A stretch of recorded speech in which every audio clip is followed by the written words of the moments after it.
Get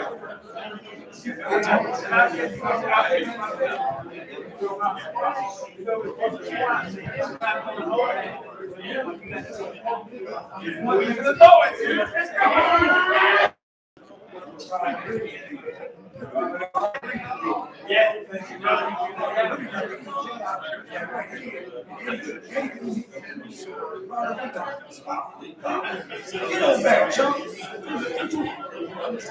Get up on this.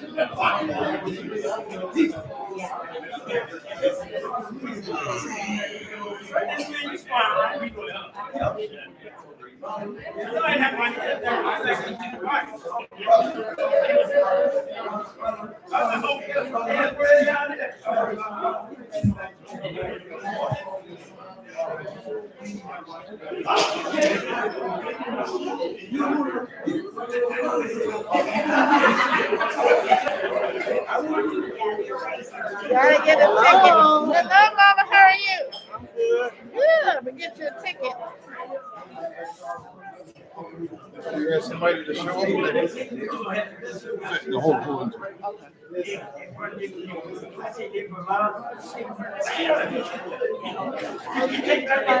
I'm sorry?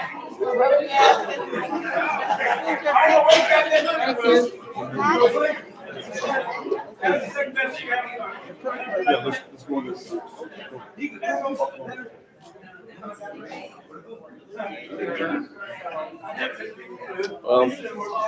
Did go live. Didn't expect that YouTube. Yeah.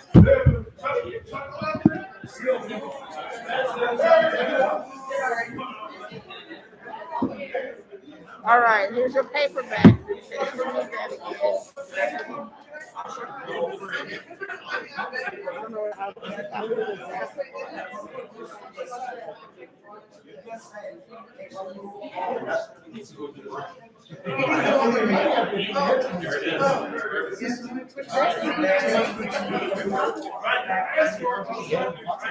I'm about to share. I'm about to share. Okay. I think you got it. Okay. Because I have a son that's in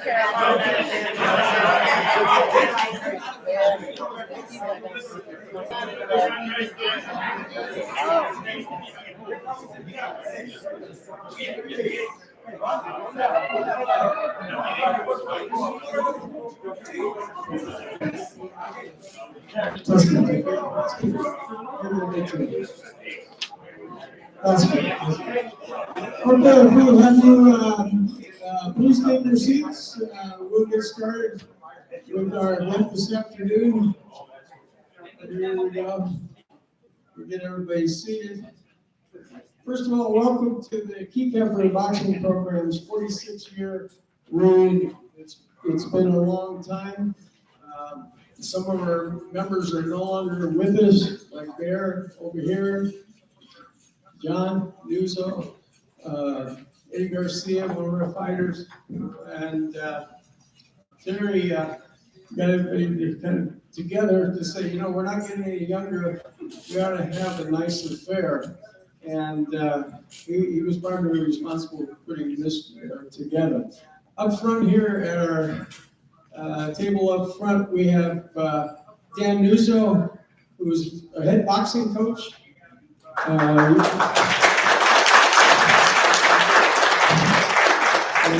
it was his dream to bring this program to the point where it was ranked nationally. He was a Marine Corps boxer, all military boxer, and we'll talk more about him later. Beside him, to his right or left, is Frank Barros. Frank Barros is one of our trainers. Frank has been with Dan a number of years. A lot of us sometimes growing up, we make mistakes and things, and Frank fought for Fort Grant. And he had something like 107 wins.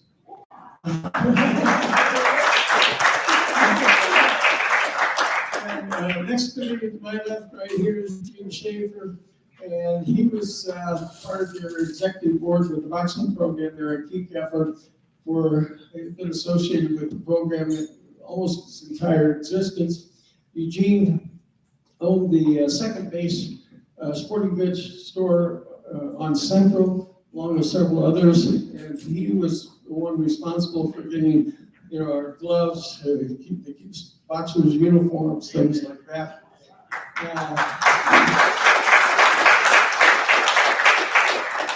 And then Nick Bosnick, obviously you couldn't have a program like this without a good program director, and Nick was director of the Kieckhefer Boys Club for the years down here with the program.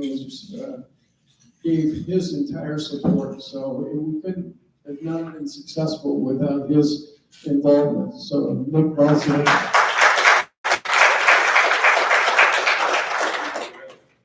Oh, Steve is Steve over here, if you've got to raise your hand. He's with the executive board, right, the Boys Club of Phoenix, and one time I had the opportunity to bring some of our fighters to the executive board meeting.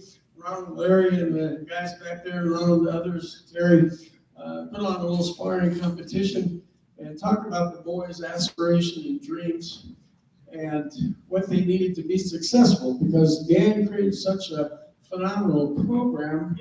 It was hard for our fighters to get fights in Arizona. So we needed to put on our own tournaments, bring people here from out of state, out of country, Mexico, what have you. And at the end of that presentation, they wrote a check for $10,000. So thank you, Steve. Thank you very much.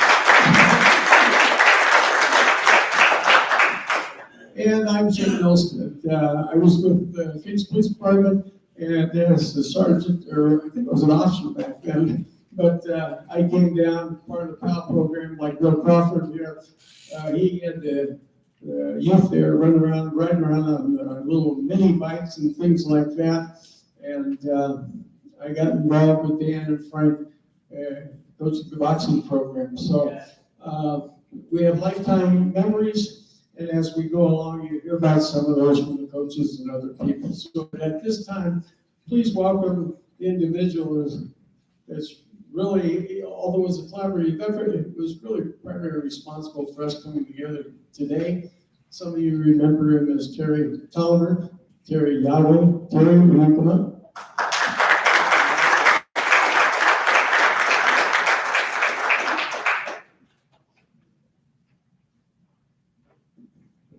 Hello, my name isn't Terry Yahweh, it's Barry White. Barry White. Can you hear my music?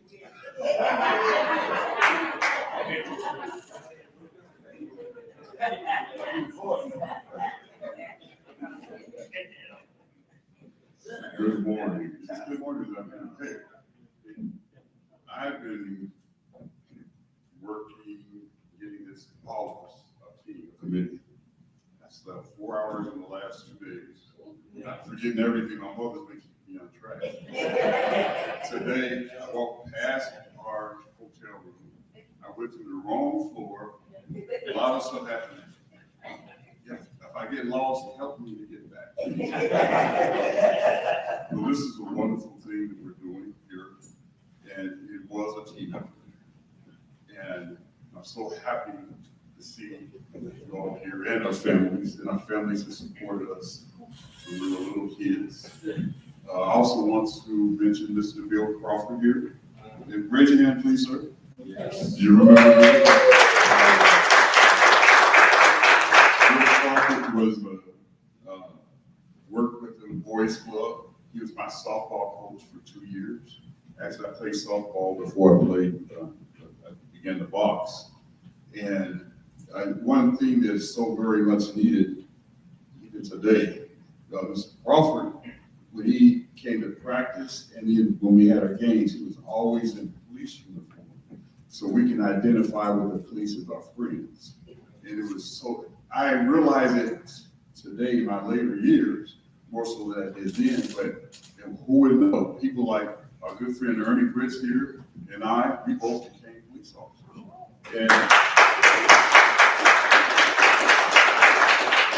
part of that, a large part of that influence was also Jim Mills said, and a gentleman, Dave Woodard, that worked for Chandler Police Department. When I decided on a career choice, I thought about them because we had relationships with them. So we're going to have a good event today. First, I want to thank Almighty God for making this happen. And I see my buddies back there, the Gary brothers, where we used to fight, train together. And we also used to real fight each other. Something I have to say, I remember Ronnie and I got in a real fight at the boys' club. And Nick brought us into his office. Nick was great. Nick was like a principal. He really was. It was great. We had a lot of respect for him. And Ronnie sat against the wall, and I sat on the opposite wall. And Ronnie kept picking at me still, He was picking at me. And I got mad, and I stood up, and Nick sat me down. And then I think he and Ronnie left the office. And I told Nick about this recently. I looked up on the wall, and Nick had a sign that said, my family, my church, my school community, they instill in us good character. But also, the Boys Club was another place to help fortify it. And I saw up on the wall, it said, a lie is like a snowball. The longer it rolls, the bigger it gets. And I remember that to this day. But it was such a great fortifying statement. And he had big statements like that on his wall. I want to thank my mother right here, Joyce Tyler. She permitted me to box. And so I thank her for a lot because I would admit all you nice. I thank my mom and my dad too. He's passed on. I thank my mom for that. The committee did an excellent job. We've been working on this for a year and a half. Matter of fact, just to let you know, the Arizona Diamondbacks, they gave us a huge donation so that we were able to keep the price low for the reunion. And actually what they were going to do last year, see, I contacted them, they didn't contact me, because the Kieckhefer Boys Club is now called the Major League Baseball Arizona Diamondbacks. They want to keep their family legacy in there, but so I posted because I saw that they were, they're the major sponsor of the Kieckhefer Boys Club. Yeah. And then, so I contacted them to see if they were interested in celebrating with us for our reunion. And they were. And actually the plan was last year, before the C word hit the country and the world, COVID, they were going to bring us on June the 13th, they was going to bring us out on the field, and they were going to introduce us to their fans, and then they were going to pay for us in one of their skyboxes, and they were going to take care of the whole 9 yards. And that was they were going to do it. They volunteered to do that. But then COVID hit, and so everything changed. So anyway, I posted them again this year. And to, if they want to sponsor, so they sponsored a large part of what we needed to do to make this happen. And so we really appreciate what they did. And also the Boys and Girls Club, Tim Emery, he's a representative with them, and he's actually been involved with us like the last 15 years. We had a mini reunion at Carol's restaurant, just a few of us, and he's so very interested in our story. He told me, they need to make a movie about you guys. That's how much he believes in us. Because we started as children, and a large part of the youth who were youth, I do use just for men just to let you know. But a large part of the youth, we're collecting or soon to collect Social Security.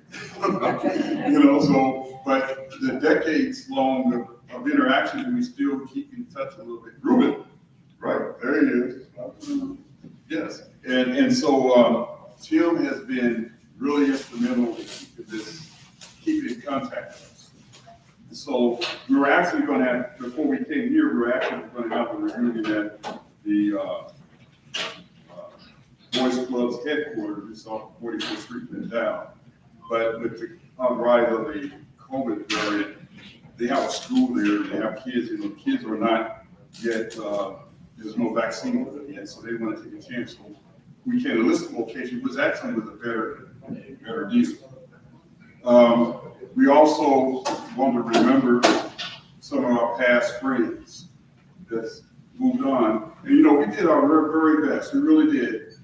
I was a detective when I retired, and so I have a lot of skills with finding people, and for the good or for the bad.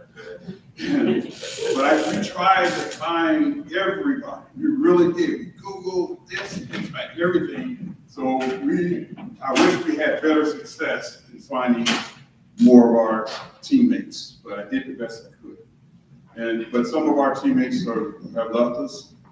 We have the Hutchinson family here in the back, Bears family. Hello.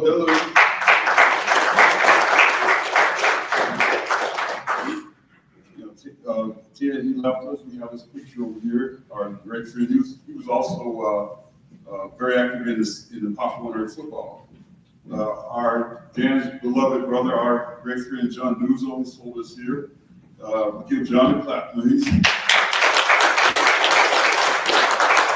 John was so funny in working with us. One time we were at the fights, and he walked, in the public, he walked and pulled my pants down. I went, whoa! You see the cartoon when the eyes go big? That's what happened in my life.